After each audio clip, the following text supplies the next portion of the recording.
Hello.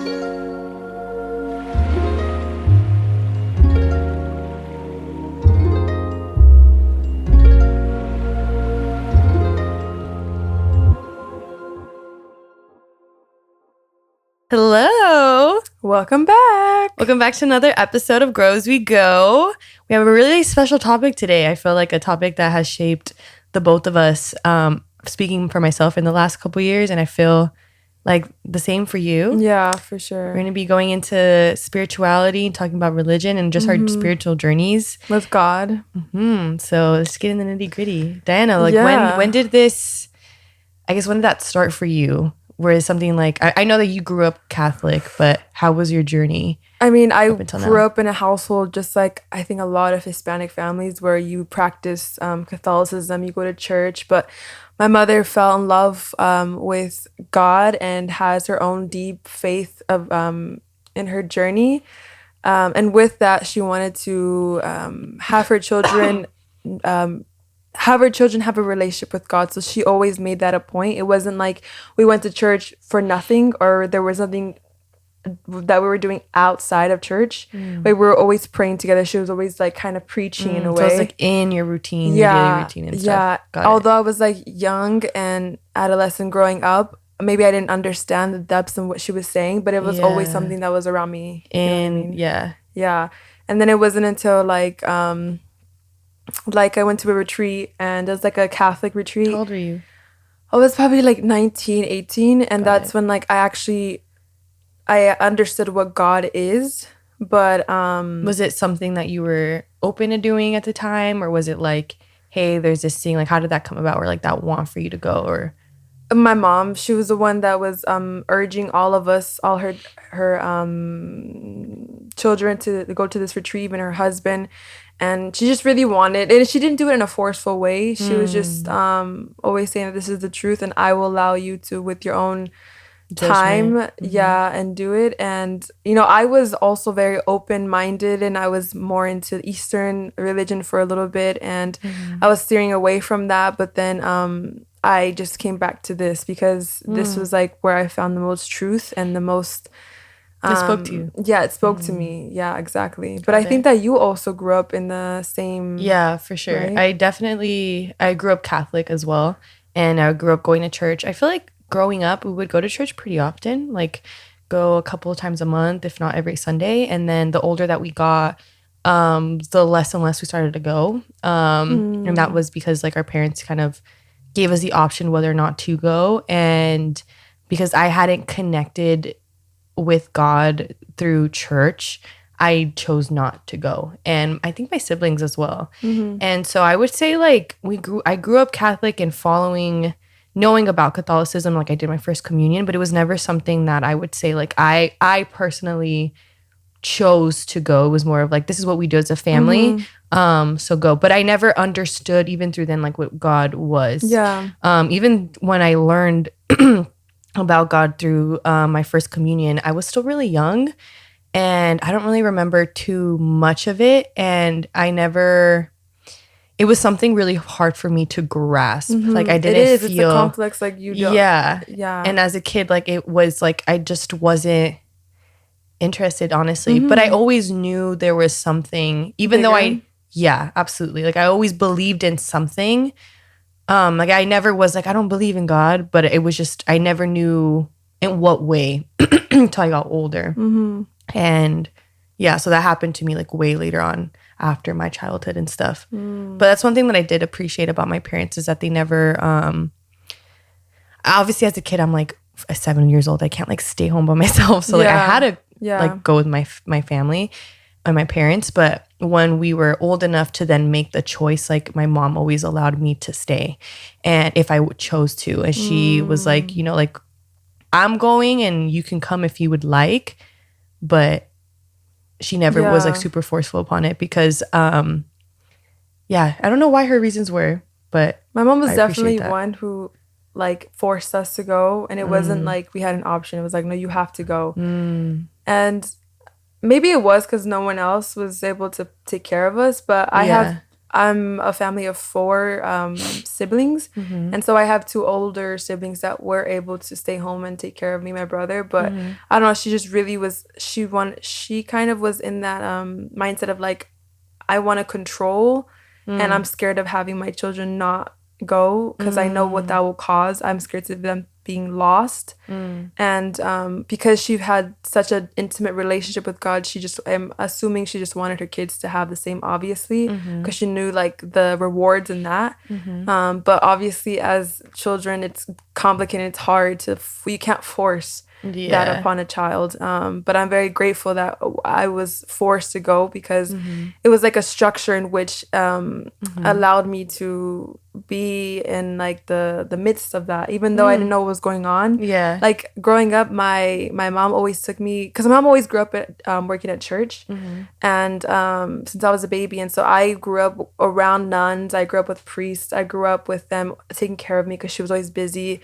And I think that has instilled something in me. Even your mom, I remember when the conversation we had with your mom a couple weeks ago when we went to church together, she said that when Diana's mom was pregnant with Diana, that the nuns threw your baby shower. Yeah. And I was like, that's so cute. Like, it's something that you were always around, even like as you were growing in your mom's belly. So it was something that was so integral, I feel like, to your life. Yeah, and that has for sure done something for sure, because my whole family, we believe in God and we practice, but I don't know.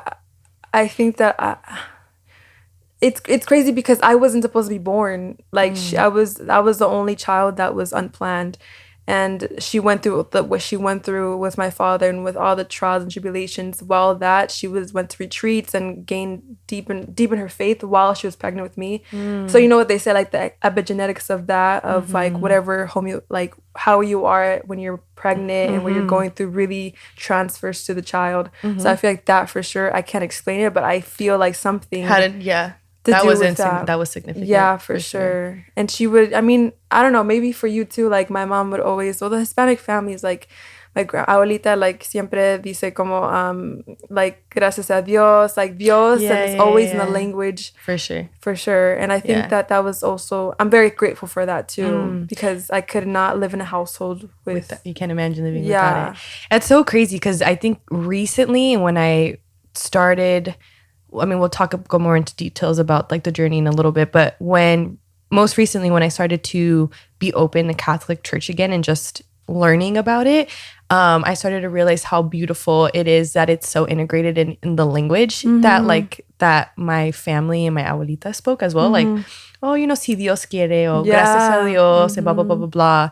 And it makes me realize like, oh, that's such a beautiful saying to always be reminded, and how it's always, and I never understood the significance of it. Until I got older and you like really sit back and you're like, wait, hold on. Si Dios quiere. That's you like releasing control and allowing for God to then make that decision, you know, and you remembering and humbly reminding yourself that. Exactly.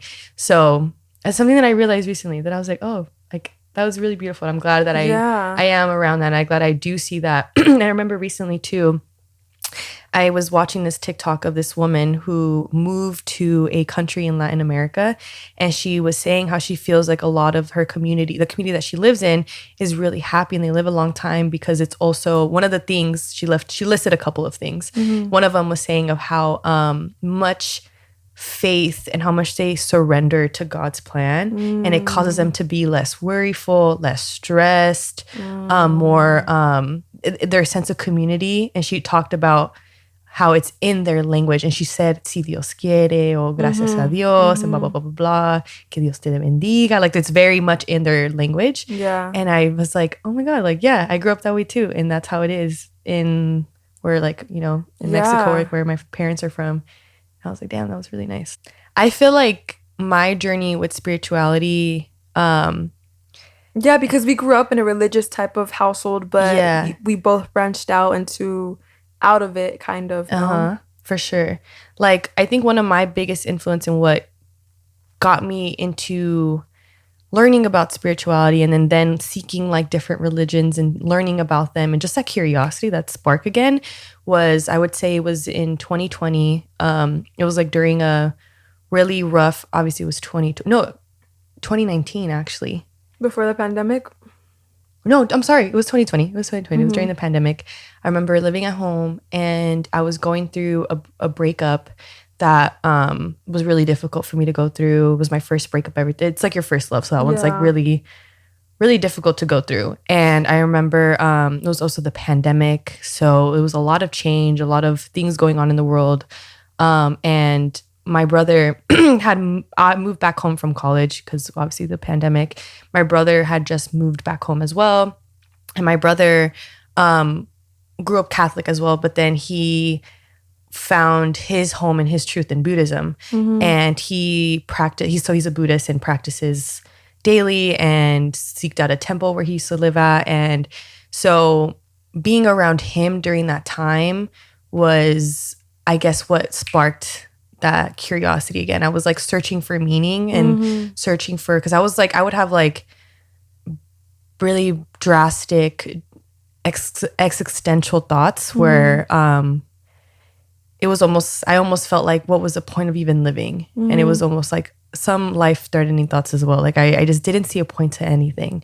And it was a point in time where I was searching for meaning, and being around my brother and learning about Buddhism through him and how he helped, he was never something like, hey, I know what you need, like da-da-da. He kind of just would give me advice in his language and what he would use to explain things to me and kind of, explain things to me. I would ask him then questions like, well, where did you learn that from? Like, it sounds super wise and profound. Like, what do you mean? And he was like, oh, like I actually learned that through Buddhism, blah, blah, blah. And he's like, if you're curious, here's this book, like read this book. And he's like, I started off with like, oh, you also gifted me the power of now. Oh, yeah. And so that was all like simultaneously. So you gave me that. I was like working with my brother almost. Yeah. And then that just started picking up. And I really just, first I found the magic and the magic in just being present. Yeah. And then from there I started to learn how different religion and spiritual practices, it's the practice of presence and being in the now and surrendering to the moment is in a lot of different religions. Like I think the power of now also had different examples of how it shows up in Christianity, how it shows up in Buddhism, how it shows up in Hinduism. And that was something I was like, oh, like all these practices are talking about this. I'm so curious. And that's just kind of like what sparked my interest, and started to really dedicate I say for like a whole year and a half, I was like so dedicated into learning and growing spiritually. And so I would say I never attached myself to a religion. And till now, I'm still kind of like figuring out where I would want to devote myself entirely to. But the curiosity was definitely, I was tapping into Eastern religions and learning about that, and all stemming from like the want to be present and trust the divine plan, you know? I'm just remembering now, I think when I recommended you that book, The Power of Now, I was also, I think simultaneously a little bit before you or the same time, like more, I would say I'm not religious. I would say I'm just spiritual. Yeah. Because they're completely different. Not completely, but they're different things. Like religion is a set of beliefs, and spirituality is like this world where you can't see it physically. It's like a spiritual world. If that makes sense. Maybe that's not the best way to explain it. But I remember I was in that midst of, because of my open-mindedness, I was learning about these different religions. And I remember I hadn't picked one. I was just like, you know, there's universal truths in all the religions, and I'm kind of like neutral, you know, like there's universal truths. The universal truth, the most profound is love, and always coming back to love. And I was like, I was at peace with that conclusion. And it wasn't until like when I was living in my apartment in Paris, that's when it was like being tested, my faith and what is God to me, and is it like really just universal truths, and doesn't matter like which one you pick. And I was really struggling with that, and it wasn't. I'm trying to. I remember one thing that my brother told me, I feel like relates to what you're saying, is how with spirituality you're kind of learning about everything, but you could only go so deep. Yeah. and you're kind of, not that it's surface level, but almost. And when you dive into a spiritual practice, whether that be a religion or whatever spiritual practice you choose, you kind of choose something to go deeper into. Yeah. So you probably hit a point in your life where like, I'm seeking more. Yeah, exactly. And that's when, you know. Yeah, exactly. And I think that it wasn't until recently, like this year, 2023, is when I moved into this house that I live in now. That's when God gifted me this huge amount of time where I was looking for jobs, but I wasn't getting any. And so I was just there at home and I had a lot of time. So I don't know, I just got curious, and like me just praying about stuff.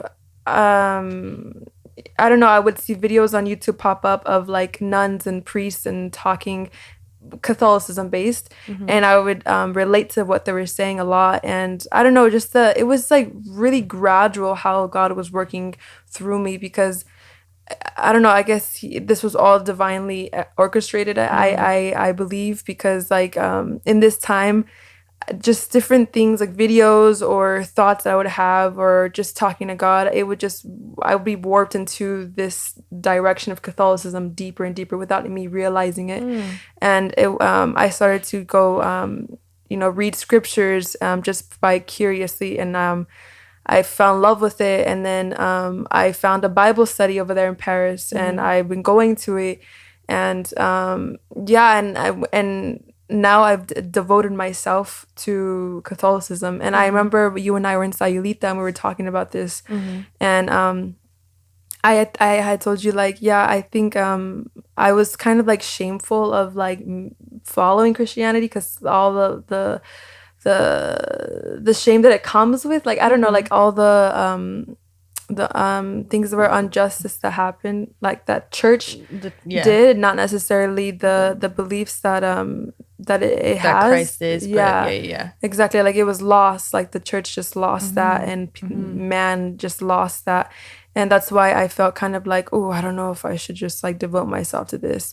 And then which is fair. That's a fair, like, real thing to feel. Yeah. And I think it wasn't until I saw a video where this guy was saying how, well, if what Christ came and taught us about, if it's true, then that's great. And if it's not, then that's like, it's like it's a win-win. It's like, if I want to devote myself to it, there's no harm in doing so. There's no loss. Yeah, there's no loss. And so I don't know, I think he was something like that. I'm rephrasing what he said, but I remember it clicked to me, and I was like, you know what? I'm just gonna like just confidently devote myself to this, and I don't care. Like I'm just gonna confidently do it, because I think it took me a while because of like people's opinions and also the history of it. But once I got into the nitty gritty of what the actual principles that Christ gives, and it's like, it's so, I find so much value to it, obviously. And I think that it's really good that it's something to show children because of the principles, because it's the foundation, the super solid foundation. Because I think it's like a lot of, for me at least, it's compared to all the other religions. I don't know all of them, but the ones that I'm familiar with, I think it differs in that it's not about me. It's about surrendering myself, denying myself, and following Christ. And that is like a lifelong journey to do. Because I think like, I don't know, correct me if you know more than I do probably, but I don't know anything, just saying. But from what I understood with Buddhism, for an example, it's like more of it's like selfless, but it's like it's like, I can't really speak. I don't want to mess this up either, because I wouldn't call myself a Buddhist either. But I know that they don't have like a being of God. They see God as like this I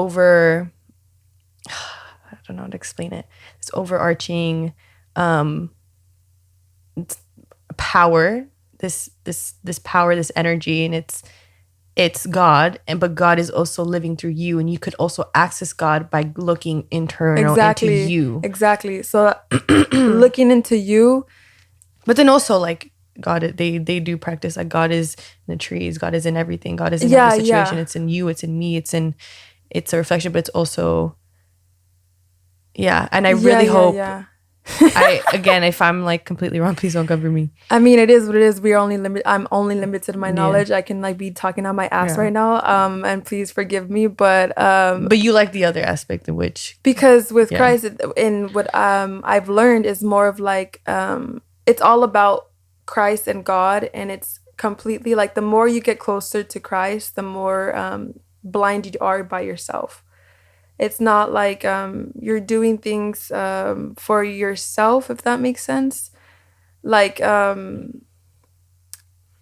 he's using me as a vessel kind of belief more than I have to connect to myself to find those answers. You know what I mean? Like the answers are within me. Like, no, I don't know anything. I only know anything because of Christ, because of the graces, that the mercy that he's given, like bestowed upon me. And I think that aspect of it really, the humility behind it. But and there's just like so many aspects of it. And I think that there's a lot of podcasts out there that I've been listening to that literally just nuns talking, priests talking, bishops and theologians, and it's so interesting. And also like with this period of time that I was talking about where I devoted myself, decided to, I completely like changed what I was listening to. All my music is nothing at all. It's all about Christ. It's all about praising God. And there's so much good music out there that I had no idea. And I love it because there's like so much, like there's like Christian jazz. I don't know. I don't want to say Christian, but I want to say like God praising jazz or rap or trap or R&B. There's like this whole wide range of it. And I think the more I been devoted into it, the more I fall in love with it, and the more I'm like, no, it's not how I thought it was. And I'm so grateful that my mother allowed me to do that, because I was very much like, I was gonna do ayahuasca. I was gonna book a trip. I was so close to doing that. I was that much in that realm. And I'm so glad that God was like, hey, gave me that, like with his by his grace. You found something else that worked for you. Yeah, I didn't go for a reason, is what I'm saying. Yeah. I feel like I've had not a similar, kind of like a similar experience where like when I was in the beginning of my spiritual journey, even now I'm still very like conscious of like, I can't, like if it's like 7 a.m. I'm not gonna fucking bump like Sexy Red at 7 a.m. You know, like I'm very conscious of like what I'm internally consuming and listening to. And that happened throughout my spiritual journey, because I started to be very conscious of how external things really affect my mental, my being, and how there's a power in the tongue, and that and what you listen to, that's also like things that you're intaking. And so I could relate on that aspect, but But right now, where do you see like being with like Catholicism and that, like? I mean, it's something that I'm curious about, and I just want to learn. Because you have been learning about it. Yeah, I have been. I would say like in the last, not as consistent as I was like a couple of months ago, but definitely something that I'm curious about. But I feel really curious about other religions that I still want to like learn about. I just want to learn, and just I'm right now I'm still trying to figure out what I want to devote myself fully into. But because I do see this, the truth, but I guess I'm still trying to find my way, honestly. And I don't know, I still don't know, I can't confidently say right now that Catholicism is something that I'm going to fully devote myself to, because I still really want to learn about Buddhism a little bit more. I still really want to learn about Hinduism as well.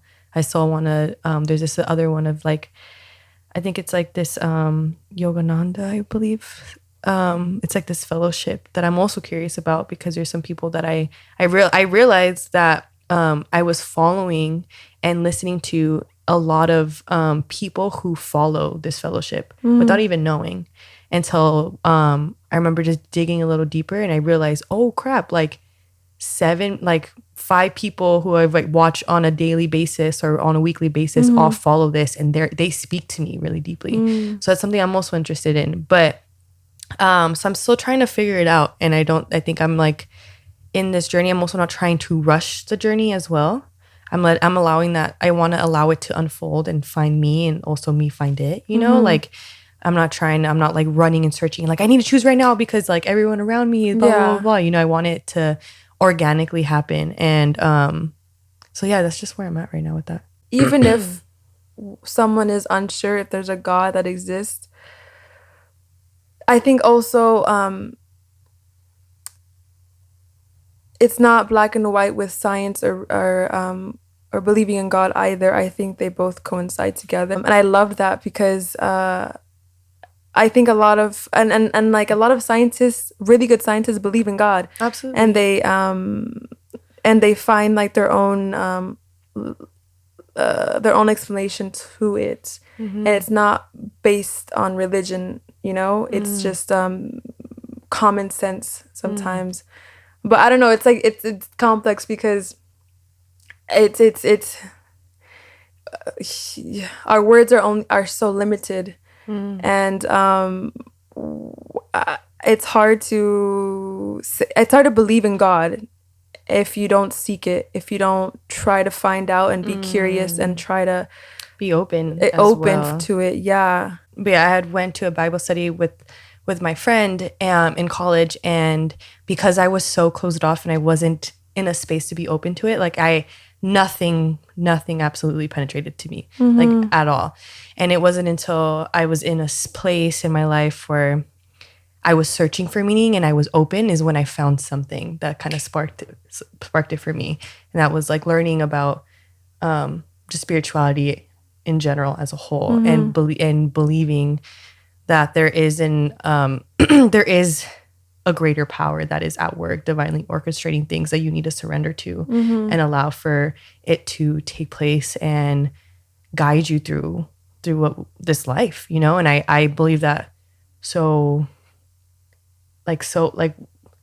intensely, and I've had a lot of conversation. I feel like I have conversations on a daily with God, and I feel like I write to God, I speak to God, I listen for God and the world around me, and like conversations with people and the things that I see and the synchronicities. Oh, absolutely. I feel like that's when I started to realize like how real it was, is when I started to see all these synchronicities, of course, all the time. And I was like, oh my God, it's there. It's there. And I have like this little circle tattoo in my inner elbow that I got a couple years ago, because of it reminded me of how everything is connected and how God is in every moment, and it's infinite, it's endless, it's there. And that tattoo is like a reminder for me. And I also have like the one on my foot, and that one's like the universe is within you. And that reminds me of like, I guess in your terms would be like the Holy Spirit is within you, and that's another reminder that I have, that I like always ground myself in. And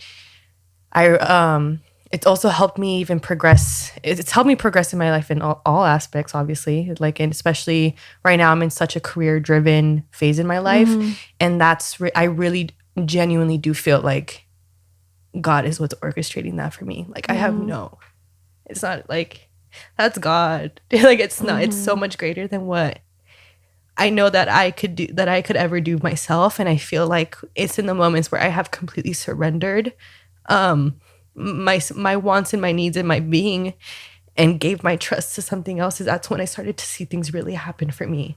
And it was almost as if like it was just coming through me and happening for me. So I think God has really done marvelous work in my life in the last couple of years. And the more that I trust and the more that I seek God, even though I don't have a specific practice that I want to follow yet, God is still with me so tightly. And I'm looking forward to the ways in which I'm going to experience God every day from this moment forward, and yeah. Yeah. Amen. I think our testimonies are like the most powerful thing that we can share with our people, because if you try to explain what God is, it's not possible. It's like through people's experiences and their stories in which you're like, oh, and like there's so many testimonies out there about people and their experiences. And I love how with you, you're not, as you said, you're not devoted yet to something, but yet your faith is still there. Your faith is still there, and that and you can see that through your being and how you deal with your life. And it also comes down to like the small practices of being thankful. Once you're being thankful, you're like surrendering yourself kind of. And once you feel thankful, you can see a little bit the hope, and you can surrender, I think. And I say this because my mom, although she was very strict in us practicing the faith, Catholicism, she like ingrained us. No, she ingrained us with being thankful. She said, I think her way of it was trying to show us what God is, because it's hard to you can't. She says to always be thankful for everything, always pray before you eat, even though maybe you don't believe in God right now, but be thankful. And I think that has like helps like a little pebble and like me with my faith. And yeah, I think it's beautiful. And when I love listening to people's testimonies because it gives other people hope, I think. And that's the whole point of it, is for us to have hope and for us to be able to surrender and actually live in what our true purpose is, I think, is to do that. And yeah. What's one of your favorite ways to seek God to your day to day? I love that you mentioned the gratitude part. Yeah. I love the taking note of gratitude, whether if not that's something that you journal every morning or before you go to bed. Yeah. Or the simple act of like saying thank you before you eat. Or just saying thank you when you're outside and you walk outside and you see, I don't know, something that really speaks to you. Like, I don't know, I go on walks and I'm like, I look at the tree sometimes and I'm like, damn, like, thank you, God, for allowing me to be in that presence and just see that, you know? And maybe you don't feel that, maybe you don't feel that warmth of being grateful, but you stopping and recognizing I'm grateful, just saying I'm grateful, thank you is already a big step. Because I think a lot of the times we don't say it, we don't take that moment because we're like, oh, we don't feel like it, we're like kind of annoyed, blah blah blah. But it's just surpassing that feeling and just doing it just with anything else in your life and in our lives. But I think that for me, it's this thing called mental prayer that I've learned about. I've been doing it for a couple months already, and it's basically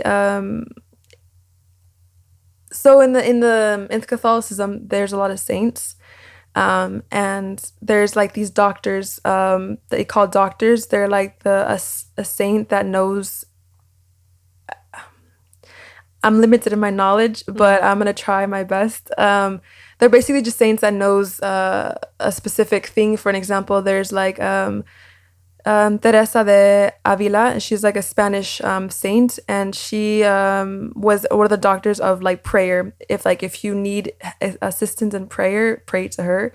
And it's not to say that she's God, but it says it means that she devoted her life to our Lord, and she is there for a reason. And she has books, like these saints written so much, and they have so much wisdom. And anyways, the mental prayer is basically where you use your imagination and you imagine Christ, and preferably in like a quote unquote scene like in the Bible. For an example, it could be him walking with the cross, or it could be him in the mountain and praying. But you basically just imagine him, and first you pray for like the Holy Spirit. You invite the Holy Spirit. You invite your crew, like you invite the Michael the Archangel to protect you. You invite Mother Mary, and then you invite Jesus, and you invite your guardian angel. It's like your little your team. And then from there you imagine yourself with Christ, and you just speak to him through your heart. You just speak to him, and it's like a conversation, and you know that he's speaking to you because it's a knowing. It's not a feeling, because like I said before, God doesn't speak in feeling. Feelings are so fleeting. They're not certain.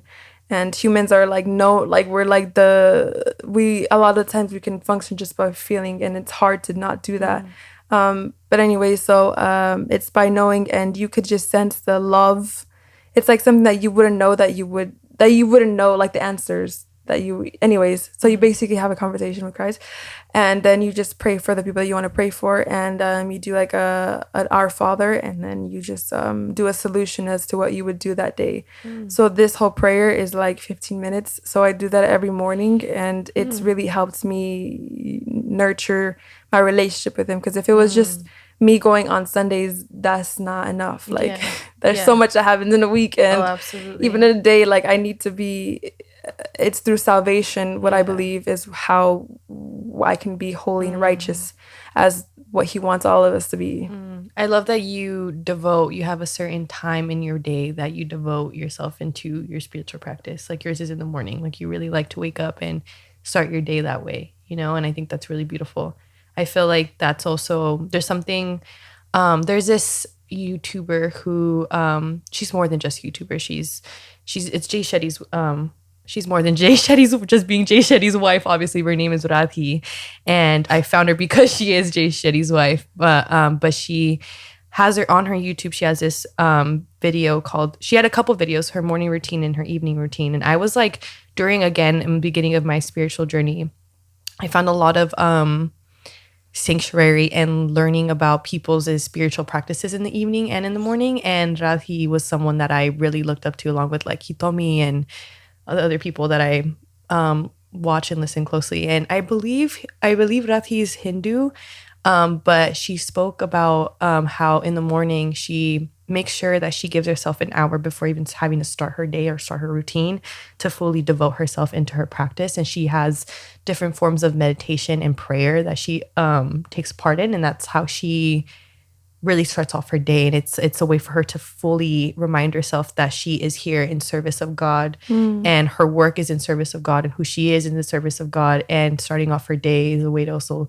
give gratitude and just to kind of get her in that framework and sets her up for the day. So that's something that I really loved about learning. And I remember during the beginning of my spiritual practice, I feel like haven't been as disciplined with it recently. But that's something that I always go back to, is like, let me readjust my morning routine. Let me make sure that I'm fitting in, whether that's like for yours is 15 minutes. If you could do even 5 minutes, 10 minutes, 15, an hour, however long you're able to fit into something. And it's also a way for you to do something. It's for God, but it's also in chorus in tune for you. And I think it's super important to have that time daily for you to devote yourself into. And it's not to say that it's easy. Like, no. There are days when I wake up, I'm like, I really don't want to do it. Yeah, or like I have to like force myself, and it's not just like with anything. It's not supposed to feel good. It's supposed to get you in the mindset to force yourself to do hard things. It's just like the practice of, doing physical exercise and whatever that looks like for you. But I think the more that I've realized, the more that I do it, the more that I've learned and habitually have learned that that's just the way that things are supposed to be. Like, things take time, and things need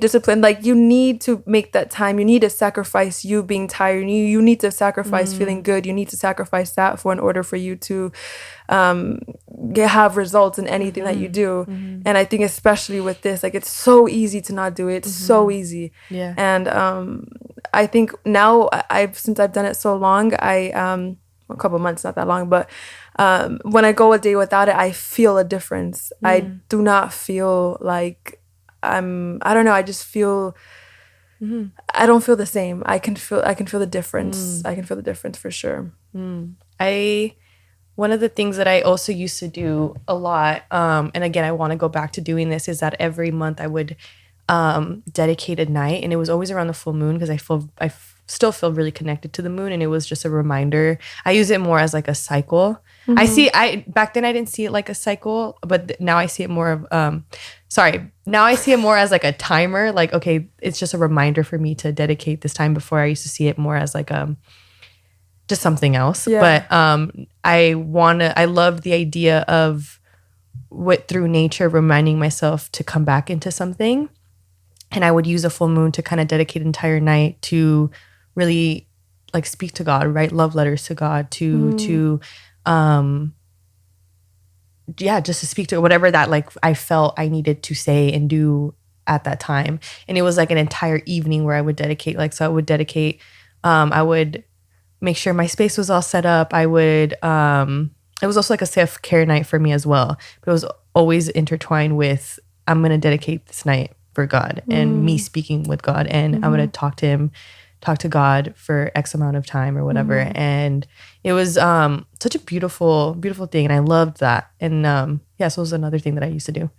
And I think it looks different for everyone. Absolutely. Like your relationship with God is so unique to you. So unique. And it's just it's just important to seek God. And because that's how you can grow in your trust in God and also in your trust in yourself. Because that goes hand in hand. I feel like for me, I can speak on obviously the more that I get closer to God, the more that I feel more secure, more trusting and confident in that I can surrender, that I don't really matter. You know what I mean? Like, no, absolutely. Yeah. I see what you mean. And I also feel like, and to add on to what you're saying, I also feel that through God, it has allowed me to even be more discerning and having because I'm trusting God and I know God is working through me, I can trust my decisions. I have faith in that God is speaking to me and I know what is best for me. And when in moments where I needed to make a decision and I needed to act upon something, I know that God is working through me and I know God is giving me wisdom in order for me to act upon discernment, you know? So that's one of the things that I love so deeply about the devotion part of it all, you know? Yeah. How important it is to remind yourself of how unique and how personal your relationship with God is and how it's important not to compare your journey with anybody else's and allow it to live and exist uniquely with just yourself and having no expectations and understanding that it's going to take time to develop. And the more that you give and pour into it, and the more curiosity you have, the more you're also going to receive from it, you know?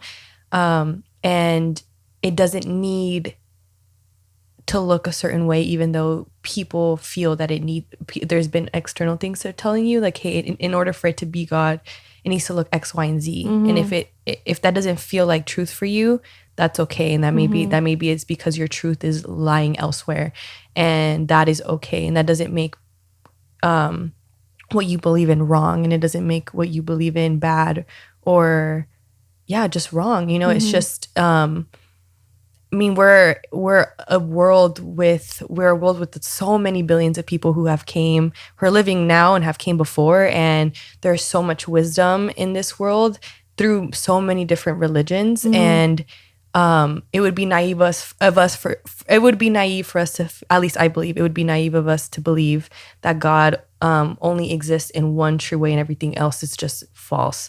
And I feel that love, because I believe that God is love and love is God, and love is so grand and vast and multidimensional. It can manifest in so many different ways. And I feel that love exists in so many of these religions. I feel like a lot of it's always based in love. And I do think that as long as you are seeking out your own truth and what connects to you, I don't think there's room for other people's opinions, because that's between you and God, you know? And and I can also disagree with what you're saying right now in a way of like, no, I think that this is the truth and this is the truth, but it's not something that I will force upon someone and say like, and you and your God, like, that's BS. Like, no, that's wrong of me to do.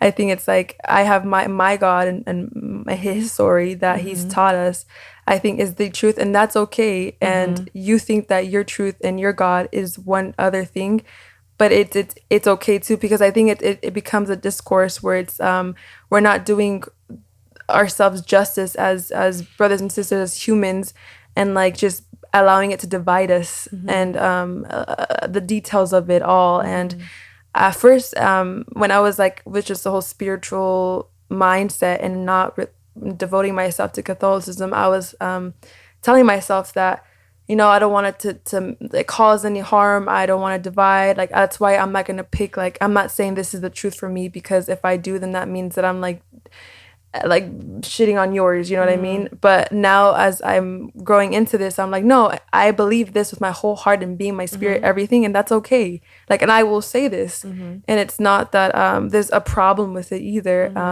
And I think that anchors someone in a different way than just being neutral and being like, yeah, you know what I mean? Like, I don't fully believe in mine because I don't know. Yeah. You know?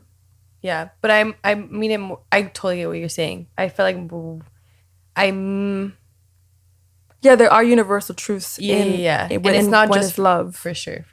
Yeah. You don't need to add that part. But we could. No, I mean we could leave it like. Because it's the truth. Like, I mean, and we could still like create a great nurturing friendship in us having our own gods. You know. For sure. Yeah. I guess what I was trying to say, like, you know, in the part where you said, like, just for the sake of being neutral, like, I think that it's not for when people say, like, you know, you're what you believe in, that's your truth, and what I believe in is my truth, blah, blah, blah, blah, right? It's not like I'm only just saying that to be neutral. It's because I genuinely feel like that's feels right to me. And I don't ever want, I don't personally believe in the hierarchies of it, and that's what you're saying. You're not saying there's a hierarchy at all, but yeah, I guess that's more of, I never want to, because I believe in something, feel like what I believe in is more superior and discredit somebody else for what they believe in, because we all come into this world with very unique experiences, unique lenses, and unique things shape up who we are. And it would be unjust for me to say that someone else's truth is not truth, because you can't take that away from them. Yeah. And I think it depends. It as long as the God that you're believing in, I feel, my opinion, as long as this God is making you into a better person, is I'm no then one that's to say like anything. yeah, exactly. That's like, beyond me. That's me then trying to be God, and that's far beyond who I am. I'm only human, you know. And I think it's if it's helping you become a better person, I think that's like something that's not for us to judge, argue about, or anything like that.